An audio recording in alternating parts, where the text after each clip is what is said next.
Welcome to my class. In this particular video lecture, we will talk about what if analysis. What if analysis is a very powerful tool in Excel. ये हमें ये बताता है what shall happen if this is the input.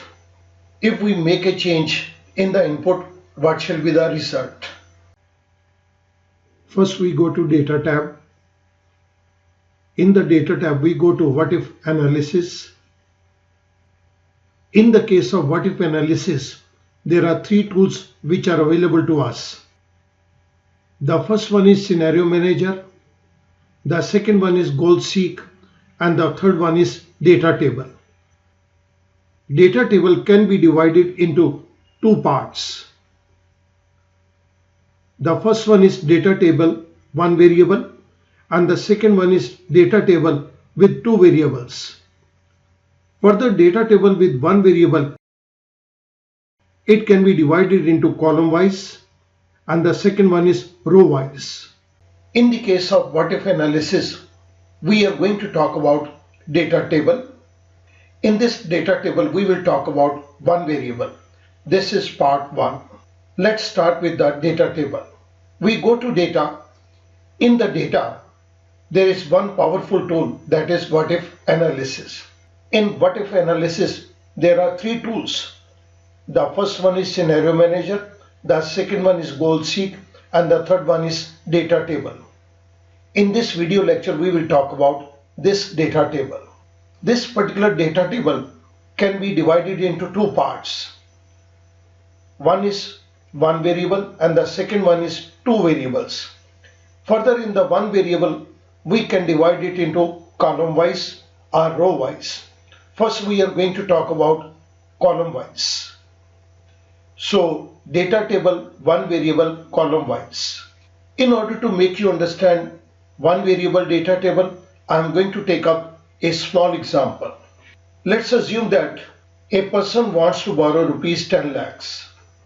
The interest rate charged by the banker is, assume it, this is 8%.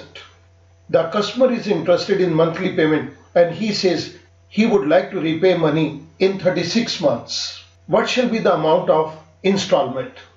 In order to calculate the amount of installment, we will make use of Excel function, that is PMT. So here I am going to start with PMT function. The first parameter is rate. This rate is 8%, but this 8% is per annum. So we will divide by 12 so that we get monthly rate of interest. Separator comma. The next one is period. Here we are given 36 months. The next one is present value. Present value is the amount which we are going to borrow, that is rupees 10 lakhs. 10 lakh रुपया borrow किया गया, 36 months के अंदर इसको repay कर दिया जाएगा, तो 36 months के बाद इस 10 लाख रुपए की वैल्यू क्या रह जानी चाहिए? हम चाहते हैं कि ये वैल्यू बिल्कुल जीरो हो जाए, तो future value is zero. The next one is, क्या हम पेमेंट मंथ के शुरू में करेंगे? अगर शुरू में करेंगे तो वी मस्ट राइट 1, और अगर हम मंथ के एंड में इंस्टॉलमेंट की पेमेंट करेंगे देन वी मस्ट राइट 0. मैं यहां पर अज्यूम करता हूं that we are going to make payment at the end of the month, so 0. I close parenthesis and I press enter. मेरे पास यहां पर एक वैल्यू आ गई, that is rupees 31,336.37 paisa. This is the amount of installment which the customer will repay to the banker every month for the next 36 months. Customer ये कहता है कि नहीं, ये अमाउंट ज्यादा है, मुझे कुछ ये बताओ कि अगर मैं 48 इंस्टॉलमेंट के अंदर पे करूं तो मेरे को कितनी इंस्टॉलमेंट देनी पड़ेगी, अगर मैं 60 इंस्टॉलमेंट में पे करूं तो मुझे कितनी इंस्टॉलमेंट पे करनी पड़ेगी.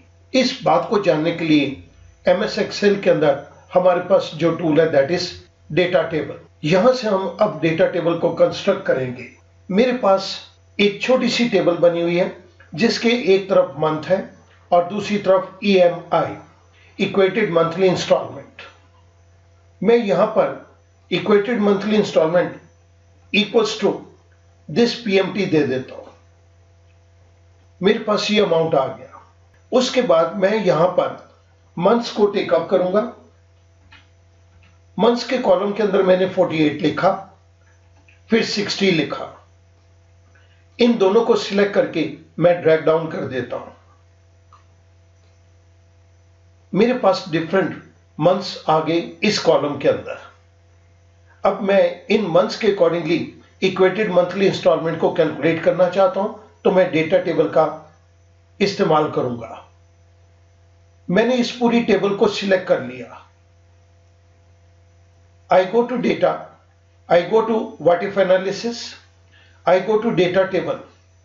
जैसे ही मैंने डेटा टेबल के ऊपर क्लिक किया तो इसने मुझे डेटा टेबल का एक बॉक्स दे दिया, जिसके अंदर मेरे पास दो ऑप्शन है, row input cell and column input cell. क्योंकि हम कॉलम के अकॉर्डिंगली आंसर चाहते हैं, तो मैं इनपुट भी कॉलम के अकॉर्डिंगली दूंगा, which is in terms of months. तो मैंने कॉलम इनपुट सेल के ऊपर क्लिक किया और यहां पर मैंने मंथ्स दे दिया। मुझे मंथ के अकॉर्डिंगली कॉलम के अंदर जो आउटपुट है वो दी जाए। I say okay. एक्सेल के डेटा टेबल टूल ने ये सारी कैलकुलेशन करके हमें दे दी। If there are 48 months, then the amount of installment will be 24,412.92। और अगर ये मैं 10 साल तक पेमेंट करूंगा, उस केस के अंदर the amount of installment is 12,132 rupees 76 पैसा।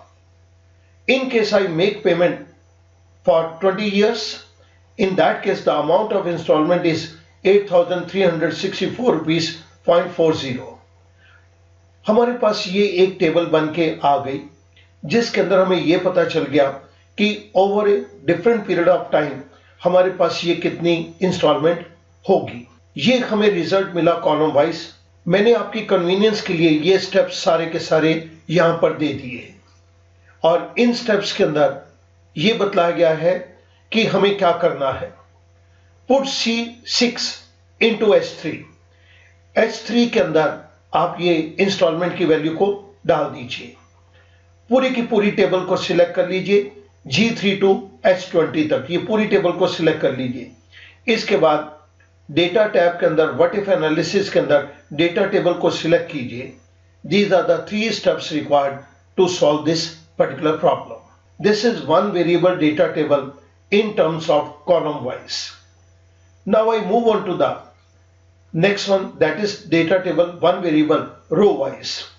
हम ये रिजल्ट रो वाइज भी ले सकते हैं। आइएगा मूव करते हैं रो वाइज रिजल्ट के ऊपर।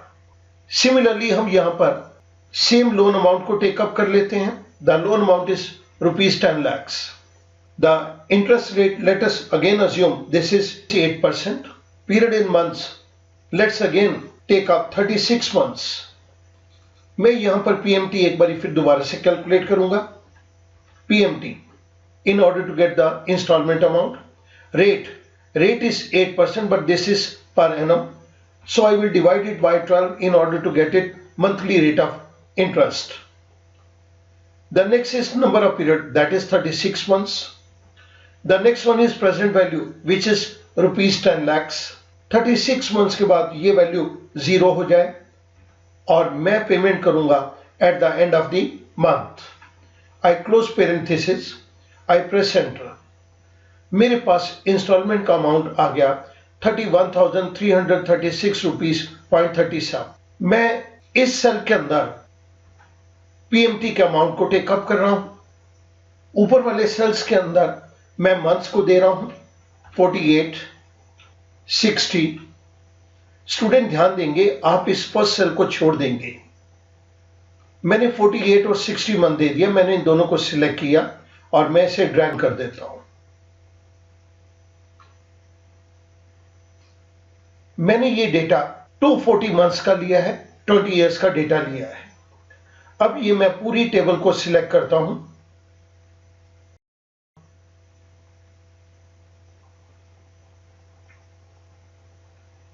ये मैंने पूरी टेबल को सिलेक्ट कर लिया। I go to data tab, I go to what if analysis, I go to data table tool. In the data table row input cell मुझे जो इनपुट दी गई है वो अब रो के अंदर है। रो के अंदर मुझे इनपुट दी गई है मंथ्स की, तो मैं यहां पर 36 मंथ्स के ऊपर क्लिक कर देता हूं। इस बारी अब हम इनपुट देंगे रो इनपुट सेल। ये मेरी सारी इनपुट रो में है, तो मैंने ये इनपुट दे दी कि मेरे को मंथ्स की इनपुट रो के अंदर दी गई है। Now I want to calculate the amount of installment over different months in row form. जैसे मैंने क्लिक किया, डेटा टेबल टूल ने मुझे कैलकुलेट करके बता दिया कि आपकी इंस्टॉलमेंट ओवर डिफरेंट मंथ्स कुछ इस तरह से है। डेटा टेबल ने मुझे इन वैल्यूज को निकाल के दे दिया। क्योंकि ये वैल्यूज डेसिमल फॉर्म के अंदर हैं, तो मैं इनको डेसिमल्स को रिड्यूस कर रहा हूं। Over different point of time customer कितनी इंस्टॉलमेंट पे करेगा, हमें इस डेटा टेबल से पता चल गया। डेटा टेबल मुझे ये बताती है 48 मंथ्स के अंदर इतनी इंस्टॉलमेंट हो जाएगी, 60 मंथ्स के अंदर इतनी इंस्टॉलमेंट हो जाएगी, और अगर ये मैं 240 मंथ्स के अंदर पे करना चाहता हूं तो उसके अंदर इंस्टॉलमेंट का amount, this one is the installment amount, that is 8,364 rupees 40 paisa. ये मेरे पास इंस्टॉलमेंट का अमाउंट आ जाएगा। सो डेटा टेबल ने हमारे लिए बहुत इजी कर दिया कि मुझे ये कैलकुलेशन बार बार नहीं करनी पड़ेगी, बल्कि एक ही बारी मैं कैलकुलेशन करके सारी इंस्टॉलमेंट के अमाउंट को over different period of time मैं सारी इंस्टॉलमेंट के अमाउंट को निकाल सकता हूं। This is a very simple project students. I hope that this will be clear to you. You need to remember only one thing, that there are two options. One is column wise and the second one is row wise. इसके अंदर हमने 3 steps को follow किया है। मैंने आपकी convenience के लिए ये तीनों स्टेप्स यहाँ पे दे दिए। फर्स्ट स्टेप है C6 के अंदर जो वैल्यू आई है उसको B13 के अंदर फिल करो। उसके बाद ये पूरी की पूरी टेबल को सिलेक्ट करना है B12 से S13 तक, और उसके बाद हम डेटा टैब के अंदर व्हाट इफ एनालिसिस के अंदर डेटा टेबल पे क्लिक करेंगे और हम रो वाइज चूज करेंगे।